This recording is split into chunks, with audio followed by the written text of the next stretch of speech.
জীবের এই মনুষ্য দেহ লাভ অতি দুর্লভ। অর্থাৎ আমরা যে এই মনুষ্য জন্ম লাভ করেছি এটি দুর্লভ জন্ম। কেন না, একমাত্র এই মনুষ্য শরীরের দ্বারাই সাধন ভজন সম্ভব হয় এবং ঈশ্বর সান্নিধ্য লাভ হয়। এবং ঈশ্বর সান্নিধ্য লাভ হলে সে তার জন্মমৃত্যুর চক্র, সেখান থেকে সে মুক্তি পায়। এই মনুষ্য জীবনের সার্থকতাই হচ্ছে ভগবান লাভ করা, কিন্তু সে না করে এই সংসারের মোহে, এই অশাশ্বত যে সংসার, যা দুঃখের আলয়, তাকে সে সুখ বলে মনে করছে এবং মৃত্যুর পর স্বর্গ অথবা নরক এই দুইটি ফল পাচ্ছে এবং বারবার যাচ্ছে আর আসছে, বিভিন্ন জন জন্মগ্রহণ করছে। তাই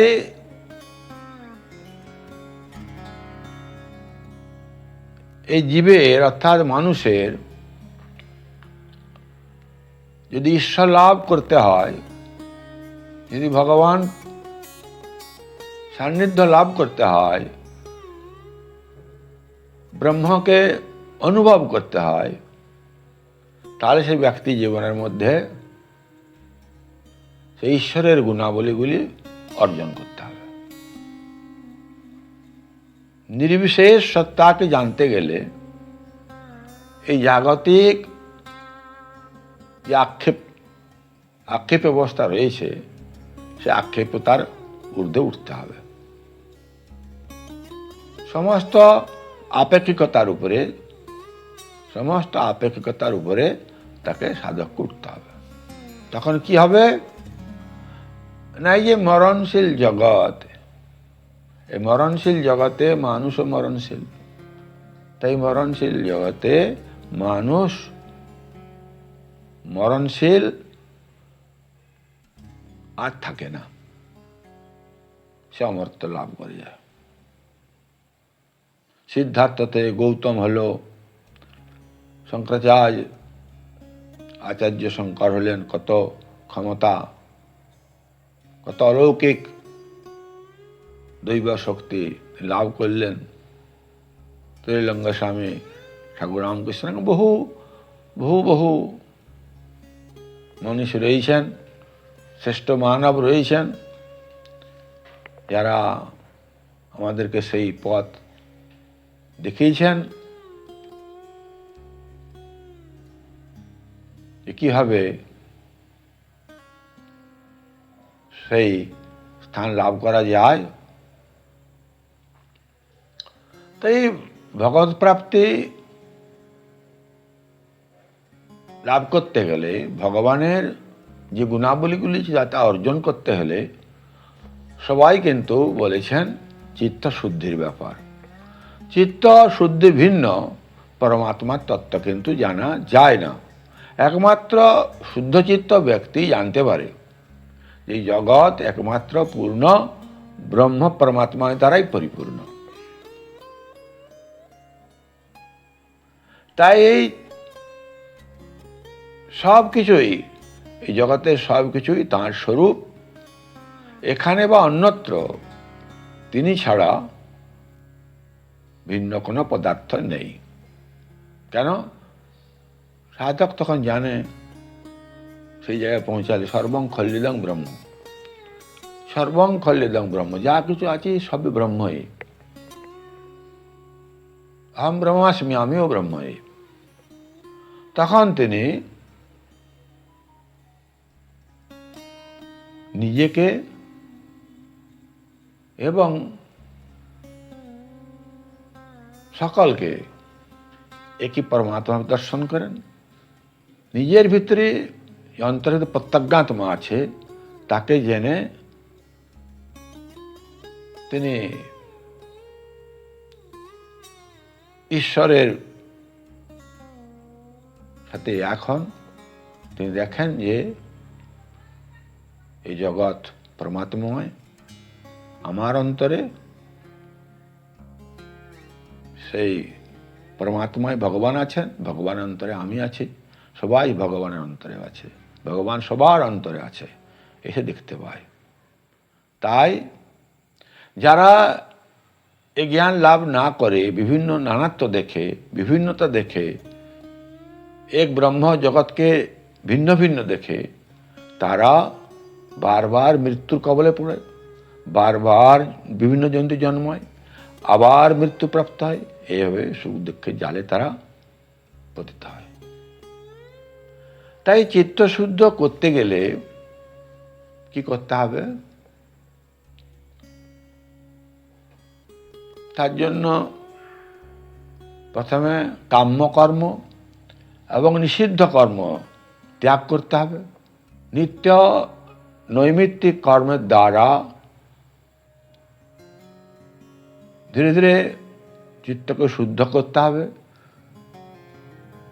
বৈরাগ্য লাভ করতে হবে।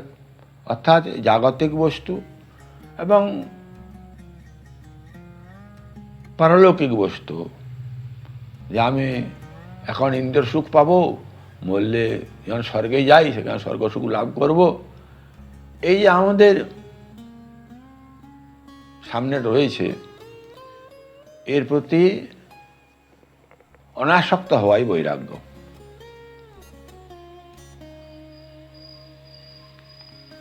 এই বৈরাগ্যের দ্বারা এবং ত্যাগের দ্বারা বিবেক জাগ্রত করতে হবে। অর্থাৎ নিত্য অনিত্য বস্তুর বিচার জানতে হবে, কোন বস্তু নিত্য কোন বস্তু অনিত্য।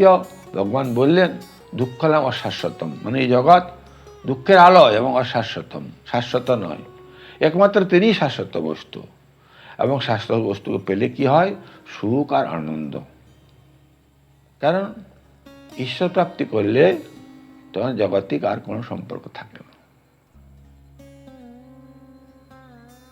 সে জানে যে এই জগতের এরা কেউ আমার নয়, আমি ওদের নয়, সব ঈশ্বরময়, ঈশ্বর ভিন্ন দ্বিতীয় কিছু সে বোঝেও না।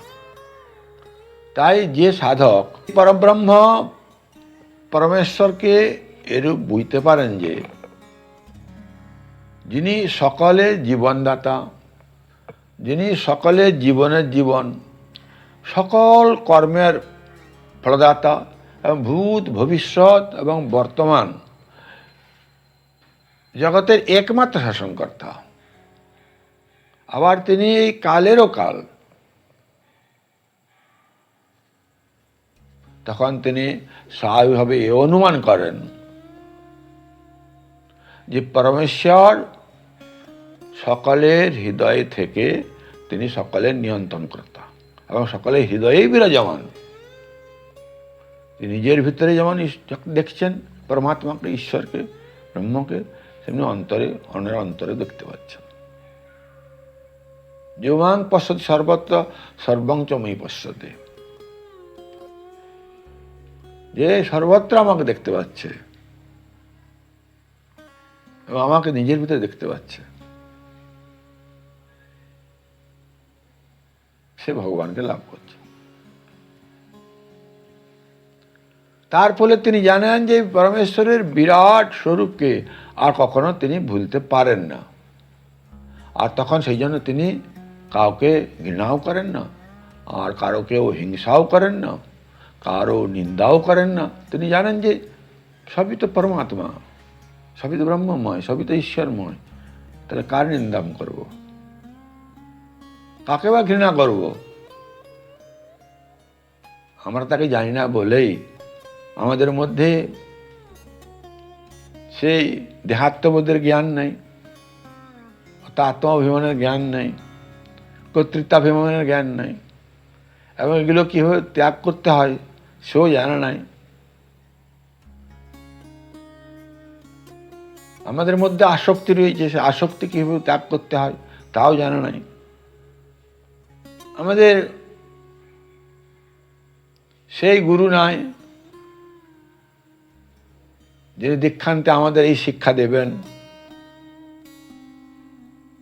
কিভাবে এই সংসার থেকে মুক্ত হয়ে ঈশ্বরকে লাভ করা যায়। অর্থাৎ ঈশ্বরের যে গুণগুলি, তখন তিনি বলবেন ঈশ্বর এক অনন্ত, তিনি একম এব দ্বিতীয়ম, তিনি নির্বিকার নিরাকার, তিনি সর্বজ্ঞ, সর্বহৃদয়ে বিরাজমান,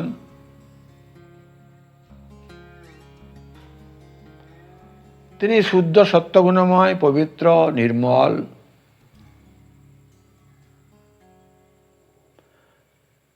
তিনি অসঙ্গ, তিনি নিষ্ক্রিয়, তিনি সচ্চিদানন্দ স্বরূপ। জীব যখন তার এই স্বরূপকে জানবে, তখন দেখবে জীব ব্রহ্ম ছাড়া কিছুই নয়। জীব ব্রহ্মৈব না পারা। তা সে নিজের অন্তরে ব্রহ্মকে দেখতে পাবে, ব্রহ্মের ভিতরে নিজেকে দেখতে পাবে।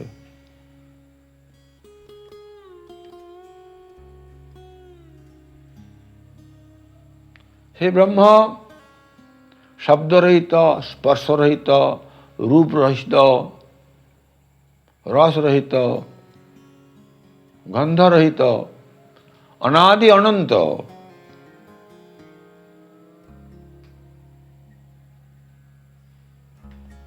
মহান আত্মারও পরে সদা শুদ্ধ ভাব, সত্যময়, তাকে জেনে তিনি মৃত্যুর মুখ থেকে চিরতরে নিষ্ক্রান্ত হয়ে যান। সেখানে মৃত্যুর কোনো স্থান নয়। নয়মাত্মা প্রবচন লভ্য ন মেধা মহু শ্রুতেন। ভগবানকে, পরমাত্মাকে জানতে গেলে মেধার দ্বারা জানা যায় না, বহু শোনার জানা যায় না।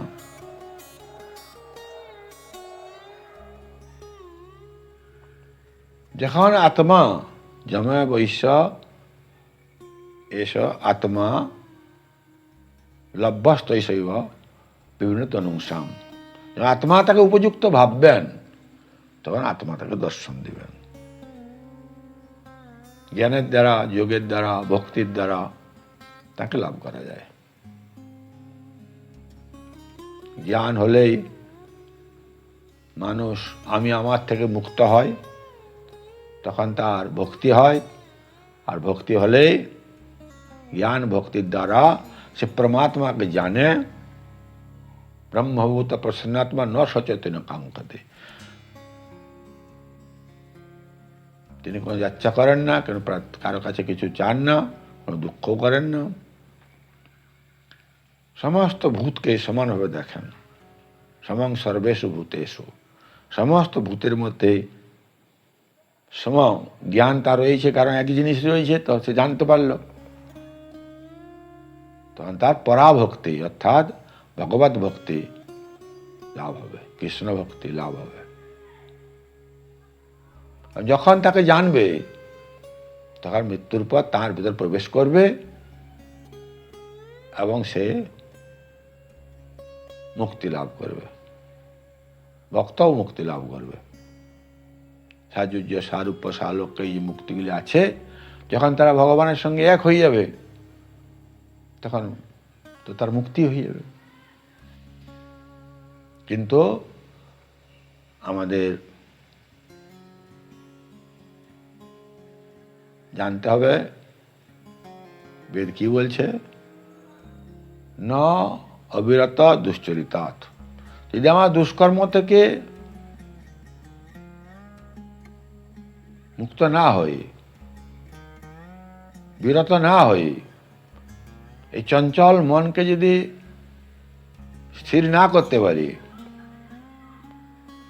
তাহলে কখনো ভগবত দর্শন হবে না। কারণ এই জগৎ 3 গুণের দ্বারা রচিত। আমাদের মনও 3 গুণের মধ্যে ঘোরাফেরা করছে। তাই এই রজগুণ, তমগুণ, এ হচ্ছে আবরণ এবং বিক্ষেপ। আর সত্যগুণের সঙ্গে যখন রজতম মিশ্র থাকে, তাও জগতের সঙ্গে সম্পর্ক থাকে। যখন একেবারে তম রজ মল নির্গত শুদ্ধ সত্যগুণ হবে, তখন সাধক ধীরে ধীরে সে ভগবানের গুণাবলীগুলি অর্জন করতে পারবে, তার মধ্যে প্রকাশিত হয়ে উঠবে। তিনিও শান্ত, পবিত্র, নির্মল হয়ে যাবেন। ঈশ্বর যেমন সকলের কল্যাণ করেন, তিনিও সকলের কল্যাণকারী হয়ে যাবেন। মহাপুরুষেরা সকলের মঙ্গলের জন্যই নিষ্কাম কর্ম করে থাকেন। তাই আমরা সম, দম, তিতিক্ষা, উপরতি, যম, নিয়ম এবং প্রত্যাহার এগুলিকে জেনে অবিচ্ছেদ্য তৈলে ধারার মতন অভ্যাস করে যখন সেই উচ্চতর অবস্থায় পৌঁছাতে পারবো, প্রত্যাহার তো দরকারই। কারণ আমাদের যে ইন্দ্রিয়গুলি রয়েছে আর ইন্দ্রিয়গুলির বাইরে যে বিষয়গুলি রয়েছে, শব্দাদি পঞ্চ বিষয়, শব্দ, রূপ, রস, গন্ধ, এ সদা তার দিকে আকৃষ্ট হচ্ছে। কেন? শব্দ বাইরে আছে, ইন্দ্রিয়গুলির শরীর সামনে রয়েছে, তারা সামনে তাই দেখছে, তাই তারা অন্তরাত্মাকে দেখতে পায় না। তাই কোনো ধীর ব্যক্তি গুরু উপদেশে সাধন করে সেই ইন্দ্রিয়গুলিকে ইন্দ্রিয় বিষয়তে প্রত্যাপিত করে। যে মন, চঞ্চল মন বারবার ধাবিত হচ্ছে, তাকে বারবার সাধনার দ্বারা নিগৃহীত করে আত্মাতে স্থাপন করতে হবে। তাহলেই আমাদের কল্যাণ হবে, ঈশ্বরের গুণাবলী আমরা লাভ করতে পারব। আর যখনই আমরা আমাদের সেই শুদ্ধ সত্তাকে জানতে পারব, তখনই ঈশ্বর এবং বিশ্ব সত্তাকে জানতে পারব। তখন আমরা মৃত্যু ভয় অতিক্রম করতে পারব এবং আমাদের অবিদ্যা, পঞ্চক্লেশ সম্পূর্ণভাবে নষ্ট হয়। অবিদ্যা, অস্মিতা, রাগ, দেশ, অভিনিবেশ এসব তো আমাদের ভিতরে রয়েছে। বিশেষ করে রাগ, দেশ আর মোহ, এগুলি আমাদের অন্তরের ভিতরে ঈশ্বর থাকা সত্ত্বেও এই আবরণের দ্বারা আমি দেখতে পাই না। তাই অবিদ্যা, অজ্ঞানকে জয় করতে হবে, অবিদ্যাদি নষ্ট করতে হবে, অজ্ঞানকে নষ্ট করতে হবে। তাহলে জ্ঞান আসবে। সেই জ্ঞান কি? সূর্যের আলোর মতো। সূর্যের আলো যেমন সমস্ত অন্ধকার নষ্ট করে দেয়, তাই জ্ঞানরূপ সূর্য যখন উদয় হবে, আমাদের অজ্ঞান অবিদ্যা নষ্ট করে আমাদের অন্তরের ভিতরে বিরাজমান সংগুষ্ট পরিমাণ জ্যোতির্ময় ভগবান রয়েছেন, ঈশ্বর রয়েছেন, পরমাত্মা, তাকে জেনে আমরাও চির শান্ত হব, চির শান্তি পাবো, আনন্দ পাবো। ওম শান্তি।